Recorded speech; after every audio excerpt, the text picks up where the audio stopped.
భారతీయ జనసంఘ్ వ్యవస్థాపకులైనటువంటి శ్యామ్ ప్రసాద్ ముఖర్జీ గారి జయంతి.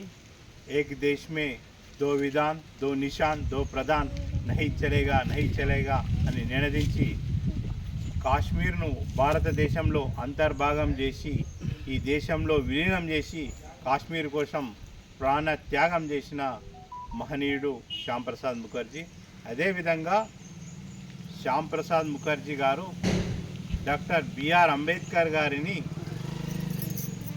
మోసపూరితంగా కాంగ్రెస్ పార్టీ ఓడించినప్పుడు ఇంత పెద్ద మహానుభావుడు చట్టసభల్లో ఉంటే దేశ ప్రజలు మరియు బడుగు బలహీన వర్గాలు ఎస్సీ ఎస్టీ బీసీలకు న్యాయం జరుగుతున్నదని తెలుసుకొని తనను రాజ్యసభ సభ్యునిగా నియామకం చేసి తనకు అప్పుడు మద్దతు తెలిపిన ఏకైక నాయకుడు శ్యామ్ ప్రసాద్ ముఖర్జీ. ఇది అందరూ కూడా గుర్తుపెట్టుకోవాలా.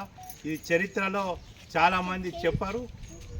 ఎప్పుడైతే డాక్టర్ బిఆర్ అంబేద్కర్ పోటీ చేసినప్పుడు నెహ్రూ గారు తన ఇంట్లో వంట మనిషిని పెట్టి డాక్టర్ బిఆర్ అంబేద్కర్ గారిని ఓడించారు.